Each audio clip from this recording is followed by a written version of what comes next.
Bíblia como ela é. Projeto Se Liga na Bíblia. Faça a sua inscrição. Dê o seu like, gostei ou não gostei, faça o seu comentário. Acione lá o sininho para receber todas as notificações. Essa aula nós vamos trabalhar a questão dos nomes e títulos de Cristo Jesus. Os nomes e títulos que foram atribuídos a Jesus Cristo. A lição está baseada em dois textos, são os textos básicos, principais. Na carta a Tito, capítulo 2, versículo 11, até o versículo de número 14, quando o apóstolo Paulo diz assim: porque a graça de Deus se há manifestado, trazendo salvação a todos os homens, ensinando-nos que, renunciando à impiedade e às concupiscências mundanas, vivamos nesse presente século sóbria, justa e piamente, aguardando a bem-aventurada esperança e o aparecimento da glória do grande Deus e nosso Senhor Jesus Cristo, o qual se deu a si mesmo por nós para nos redimir de toda a iniquidade e purificar para si um povo seu especial, zeloso de boas obras.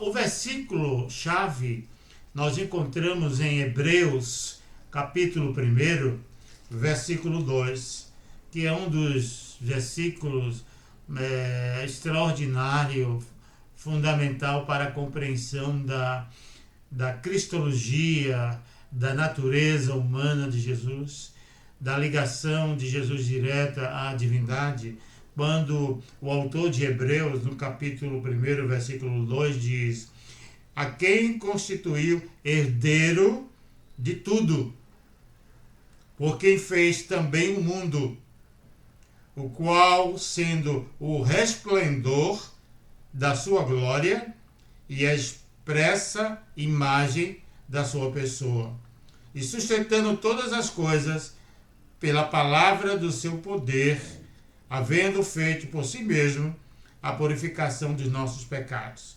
assentou-se à destra da majestade nas alturas. Então, Jesus é o esplendor, ele estava lá, não é, na criação. Esse versículo ele diz tudo sobre a relação da divindade de Jesus Cristo a Javé, a autorrevelação do Antigo Testamento.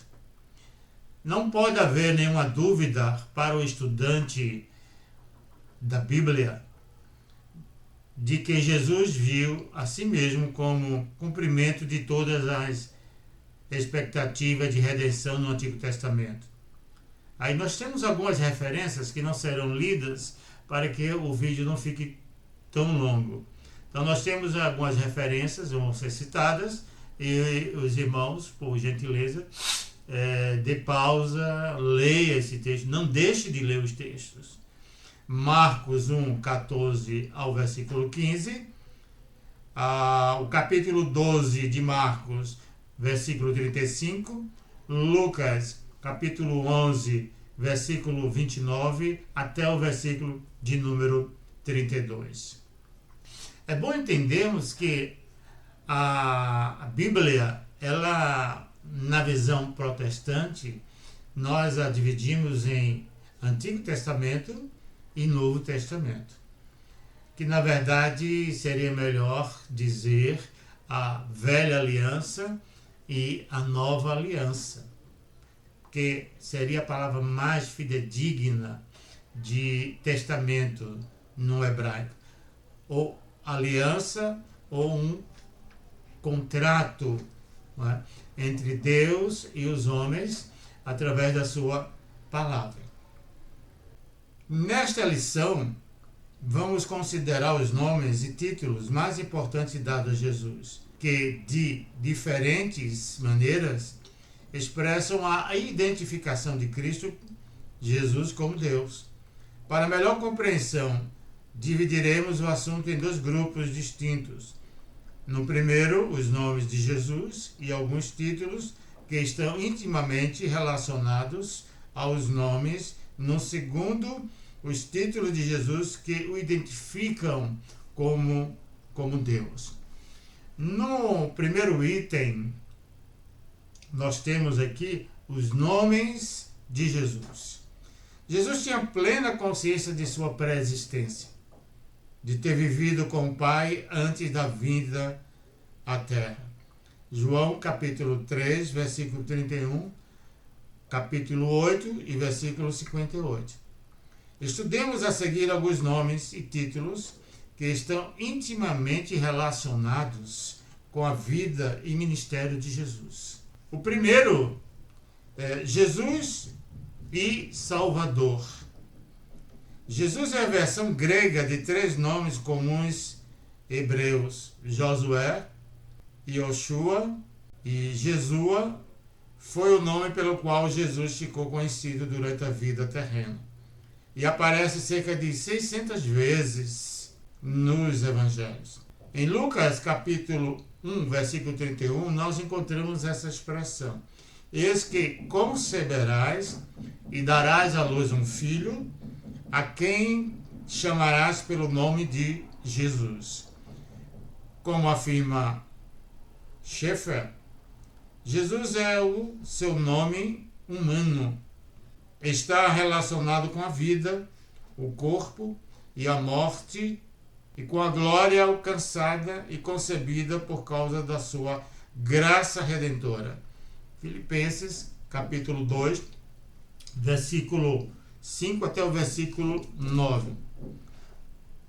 Completando 8 anos para ser circuncidado, o menino, deram-lhe o nome de Jesus, que lhe chamara o anjo antes de ser concebido. Lucas 2, 21. Seu significado é: o Senhor é o meu ajudador, ou o Senhor salva. Observe aqui a ligação de Javé no Antigo Testamento. Nós estudamos que Deus é o Salvador. E agora no Novo Testamento, o nome de Jesus, Yeshua, significa exatamente Ele é o Salvador. É Ele quem salva. Ele dará à luz um filho e lhe exporás o nome de Jesus, porque ele salvará o seu povo dos pecados dele. Mateus 1, 21. O nome de Jesus e o título Salvador estão intimamente ligados para falar do propósito da vinda do Cristo ao mundo. Colossenses capítulo 1, versículo 13 até o versículo de número 14.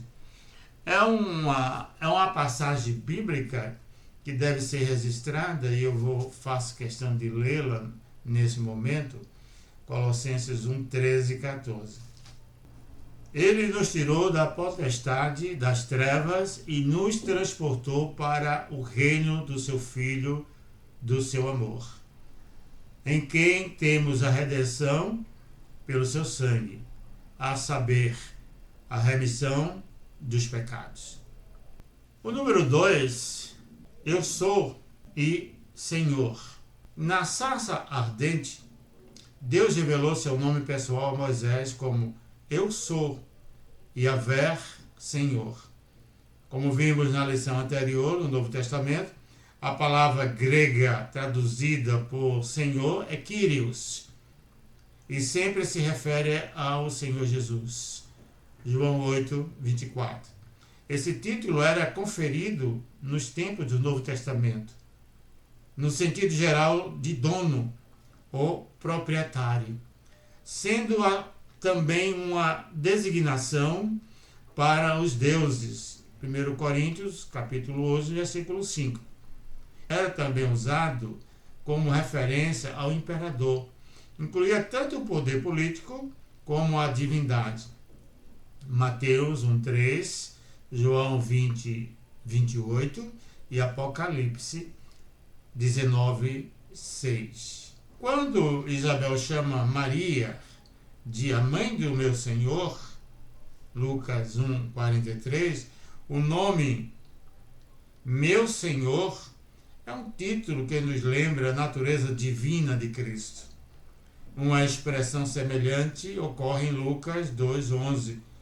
Hoje vos nasceu, na cidade de Davi, o Salvador, que é Cristo, o Senhor. Fora dos evangelhos, Senhor é o título predominante de Jesus. Paulo emprega 222 vezes o título de Senhor. Eu sou o que sou. Assim devemos afirmar que eu sou é o Senhor da nossa casa. Marcos 13:35. O Senhor de todos. Atos 10:36. O Senhor da glória. 1 Coríntios 2:8. O Senhor dos senhores. Apocalipse, capítulo 17, versículo 14. E capítulo 19, versículo 16. E também que Ele é o Senhor e meu Deus.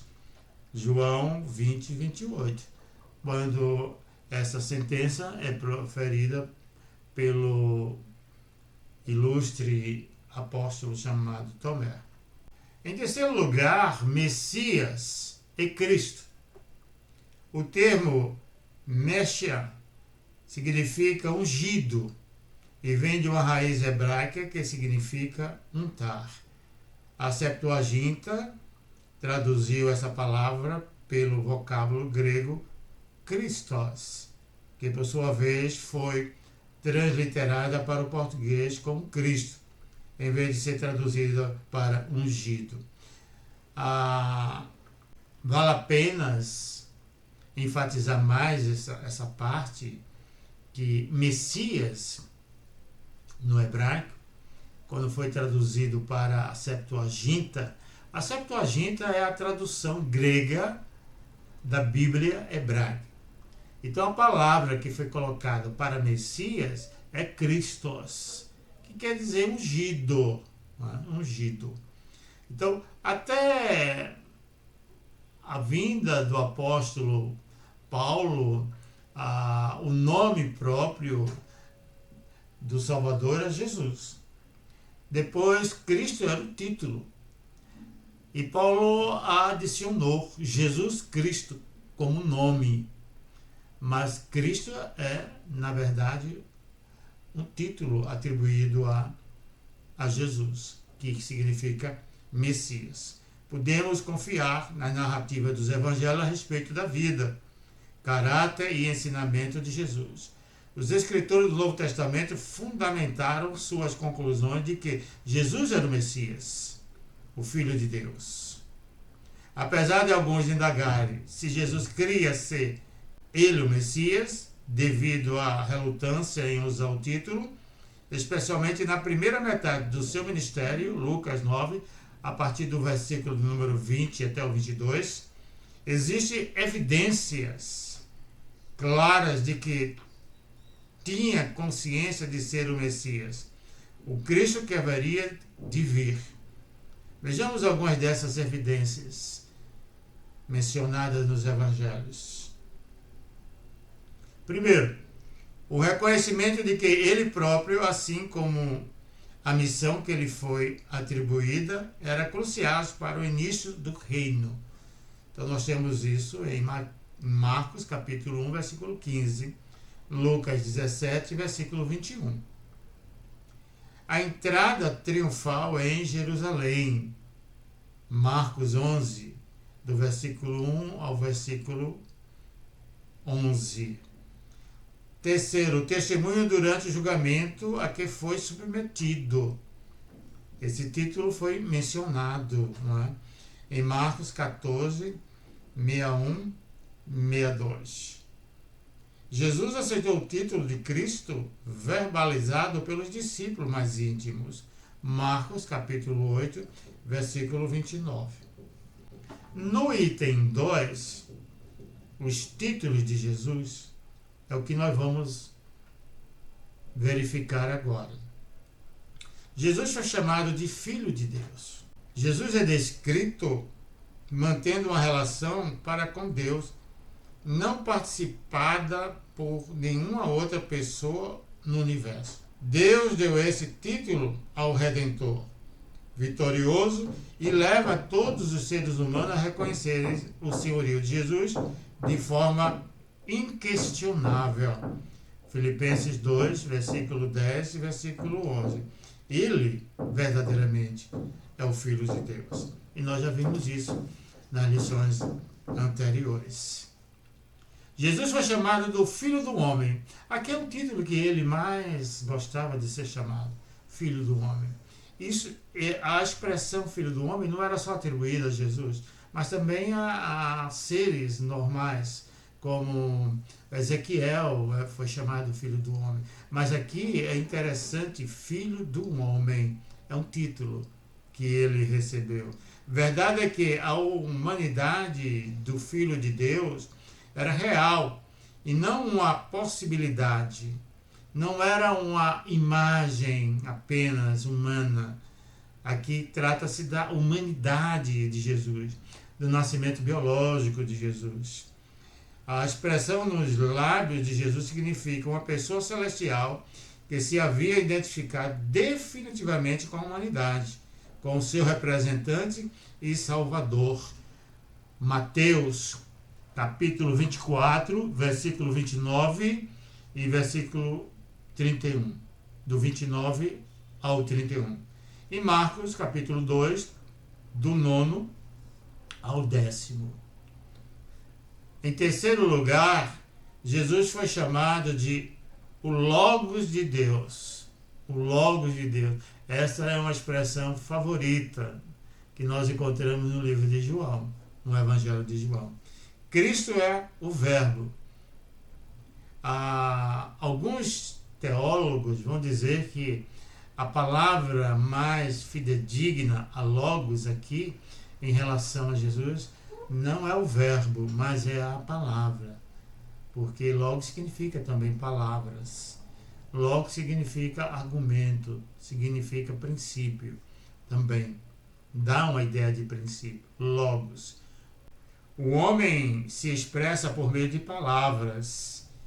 O eterno Deus expressa a si mesmo por meio do Filho, a quem constituiu o herdeiro de todas as coisas, pelo qual também veio o universo, ele.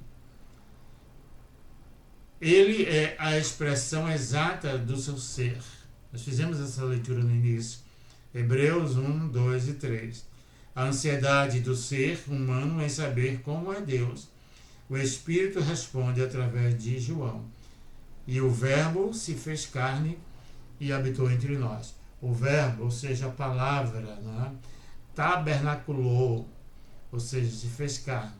Aqui trata-se do nascimento na atividade de Jesus, que ele teve um nascimento humano, biológico, né?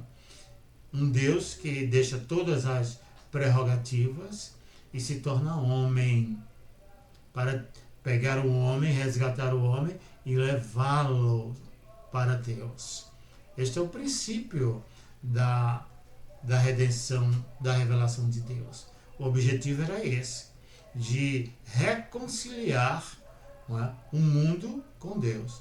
E essa reconciliação só é possível através de Jesus Cristo. Nós encontramos isso em João capítulo 1, versículo 14. O que significa esse título de Jesus? O Logos de Deus. Primeiro, Cristo é a palavra de Deus, demonstrando em pessoa. Nós já vimos isso, João 1,14. Ele é a palavra. Ele é o Verbo. Ele é o cumprimento da palavra de Deus, da auto-revelação de Deus, do envio do Messias para salvar o homem. Um nome que foi dado, Jesus, o Salvador, aquele que salva. Então ele é a palavra. Ele é a palavra de Deus. Segundo, Jesus não somente traz a mensagem de Deus, ele é a mensagem de Deus. Colossenses 1, 5. É diferente no dia de hoje. Nós levamos a palavra de Deus. Nós temos o conhecimento de Deus através das Escrituras Sagradas. Mas nós não somos a palavra. Ele, além de trazer a palavra, de comunicar a palavra, de comunicar a mensagem, de anunciar o reino de Deus, a pregar que as pessoas deveriam se arrepender dos pecados para chegar a Deus, para ir para uma cidade celestial. Então, ele é a palavra. Foi a palavra que estava na cruz, lá no Calvário. Nós encontramos isso em Colossenses 1:5. Respondendo à pergunta, como é Deus? Deus é como Cristo, porque Cristo é o Verbo. João 1, de 1 a 14. O Verbo eterno de Deus tomou sobre si a nossa natureza humana e se tornou homem, a fim de revelar o eterno Deus por meio de uma personalidade humana. Hebreus 1:14. Jesus recebeu ainda outros títulos, como filho de Davi e mestre. Filho de Davi nós encontramos logo no início de Mateus, capítulo 1, versículo 1, quando ele diz filho de Abraão e filho de Davi, quando ele está pregando para os judeus, enfatizando a genealogia de Jesus, a origem de Jesus. Ele é filho de Abraão. Abraão era um ícone dos judeus. E também filho de Davi, ou seja, o rei mais importante de toda a história de Israel. A dinastia davídica durou quase 4 séculos. Então a promessa de Deus seria o Messias, a descendência de Davi. Então ele é o herdeiro legítimo de Davi. De onde se conclui? A vida e ministério de Jesus refletiam fortes evidências de sua divindade. Ele foi adorado, glorificado e exaltado como Deus. Orações foram dirigidas. Os cristãos primitivos, como verdadeiros discípulos, reconheceram que aquele que os redimiu do pecado e da destruição tem o direito de ser o Senhor de cada vida, fazendo jus aos nomes e títulos conferidos a ele. Hebreus capítulo 4, versículo 15 e 16. Que Jesus, o Filho de Deus, nosso Senhor e Salvador, que se revelou a nós como Filho do Homem, o Verbo que se fez carne e habitou entre nós, que nasceu, viveu, sofreu, morreu pelos nossos pecados, ressuscitou ao 3º dia, sendo assunto aos céus. Volte em breve, com poder e glória, para buscar a sua igreja. Tito, capítulo 2, versículo 11, até o versículo de número 15. Que Deus nos abençoe abundantemente.